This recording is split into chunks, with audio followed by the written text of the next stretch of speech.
Olá, meu nome é Paulo Roberto e eu sou professor de História.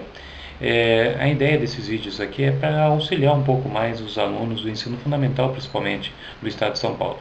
Eu estou me baseando praticamente do currículo do Estado de São Paulo, propriamente dito, o caderno do aluno. Esta primeira aula, videoaula que eu vou estar tentando fazer aqui, vai tentar explicar sobre o iluminismo, que é uma matéria que vocês estão vendo agora no primeiro bimestre do oitavo ano. Então, para a gente entender isso aqui, eu vou dividir esse vídeo em duas partes. A primeira parte, ele vai tentar mostrar o cenário do século XVIII na época. Para falar a verdade, lá no século XVII já começa a aparecer os primeiros sinais do que viria a ser o iluminismo.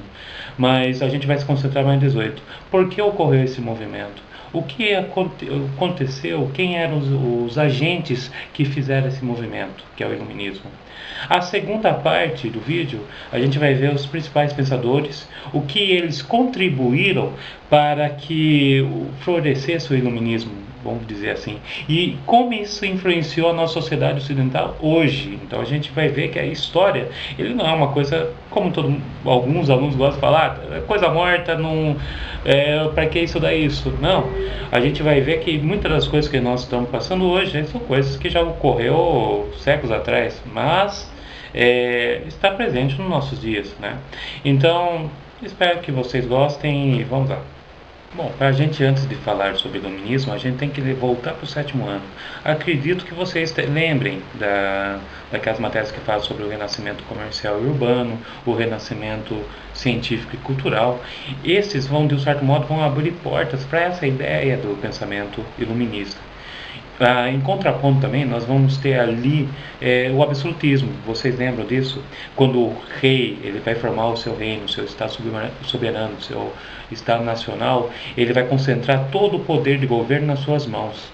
A gente vai ver como, por exemplo, o rei Luís XIV, o Rei Sol, ele vai falar que o Estado sou eu. Por quê? Porque todo o poder vai estar concentrado na mão dele. Ele vai começar a governar, ele vai começar a mandar conforme a sua própria vontade. O povo em si não vai ter muito direito de expressão. O povo em si ele vai servir apenas para obedecer essas ordens e pagar seus impostos.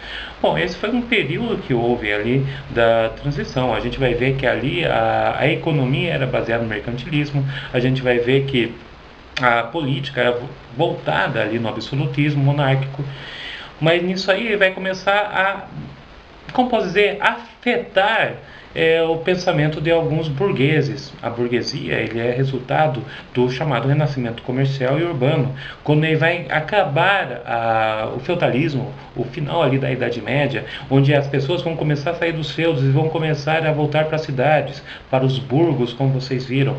E dali, esses comerciantes, esses burgueses, eles vão começar a ganhar dinheiro, eles vão começar a trabalhar para ter dinheiro. De um certo modo, essa burguesia vai chegar ao ponto de entrar em desacordo com a monarquia, com o poder absoluto. Por quê? Por viés de querer mais autonomia política para ter mais facilidade em ganhar dinheiro no capitalismo ali que vai começar a surgir também, de um certo modo, nesse período. Não que seja o capitalismo que conhecemos hoje, mas ali a gente vai ver o princípio do que levaria ao capitalismo.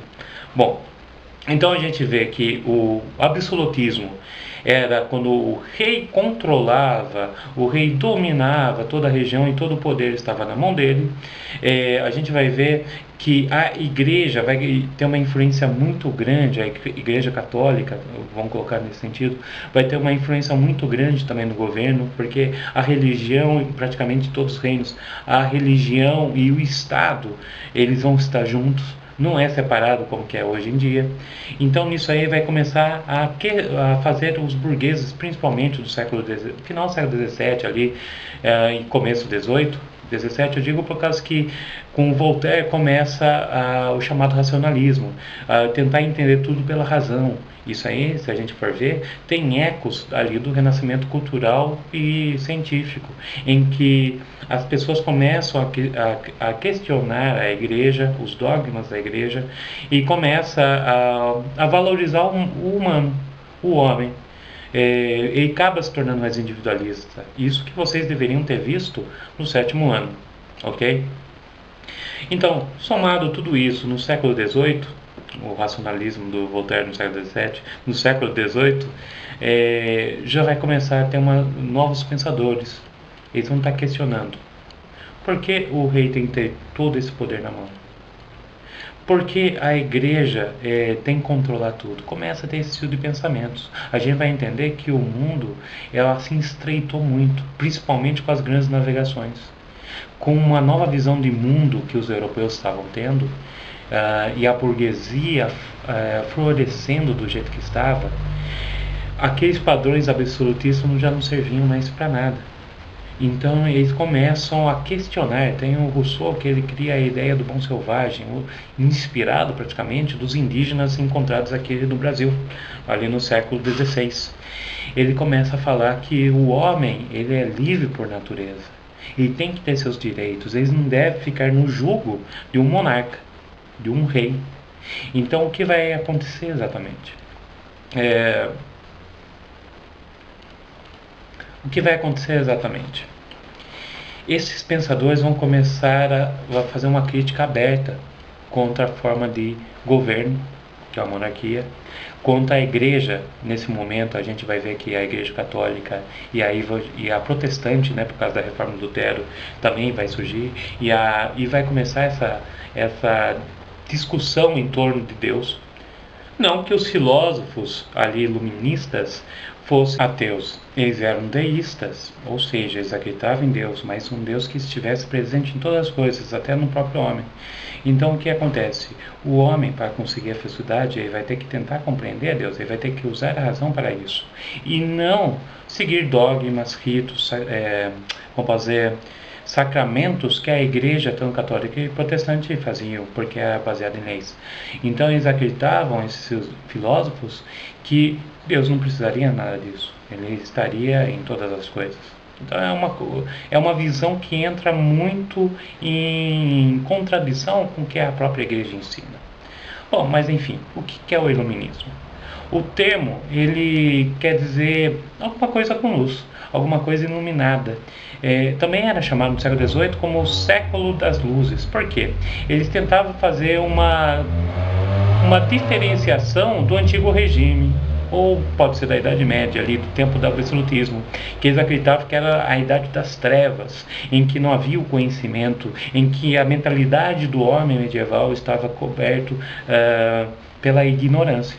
Então eles achavam que esse iluminismo vinha a iluminar as ideias, a usar a razão como meio de princípio para o progresso e para a felicidade. Então o iluminismo, resumindo, ele vai contra o mercantilismo, ele vai contra o absolutismo, ele vai contra os dogmas da igreja. Eles acreditam no progresso contínuo, no progresso em que a razão deve prevalecer, e o progresso. Estas ideias iluministas vão começar a se espalhar pela Europa. Eles vão entrar totalmente de choque com aquela monarquia absolutista que estava tendo. Então, a burguesia ela vai começar a querer os seus direitos. Vai chegar pensadores como Montesquieu, que vai tentar dividir o poder do reino em 3 instâncias, como a gente conhece hoje, que é o executivo, o legislativo e o judiciário, para tentar limitar o poder na mão do rei. Então a burguesia, a gente vai ver, vai ter um papel importante nesse movimento. É claro, como a monarquia vai agir sobre isso? Eles vão aceitar? Eles vão começar a perseguir essas pessoas? Alguns tentam ignorar isso, mas há também um movimento que começa a chegar que é chamado despotismo esclarecido. Ou seja, reis, para não perderem o seu direito de governo, vão começar a adotar ideias iluministas. Eles vão ter seus poderes limitados de governo. Há alguns nomes aqui que eu gostaria de citar que aderiram a isso. Houve a Catarina a Grande da Rússia, José I, rei de Portugal, por meio do Marquês de Pombal, Maria Teresa e José II da Áustria, Carlos III da Espanha, Frederico II o Grande da Prússia. Estes reis, eles começam a aderir ao iluminismo, não por causa que aceitem a ideia iluminista, mas para não perderem os seus direitos. Então a gente vai ver que a monarquia não vai ser mais absolutista. E aqueles que ainda aderiram, queriam ficar ainda como absolutistas, com aquela monarquia absolutista, eles vão começar a sentir, vamos dizer assim, as revoltas da população. A gente pode ver na França, com a Revolução Francesa. Por quê? Por causa que o nosso amigo Luís XVI lá não quis adotar as ideias iluministas. Então a gente vai ver que o povo vai se revoltar com isso. Então quem era esperto conseguiu retardar um pouco como fazer, essa ideologia iluminista entre a população, adotando algumas dessas ideias. Então a gente vai ver que o mundo agora está em mudança. O mundo agora está mudando no século XVIII em diante. Agora vai começar a surgir uma nova população regido pelo liberalismo. A gente vai estar vendo na próxima videoaula, nem sei se eu vou chamar como videoaula, sobre os pensadores. A gente vai entrar mais nas questões políticas, vamos dizer assim, do que o iluminismo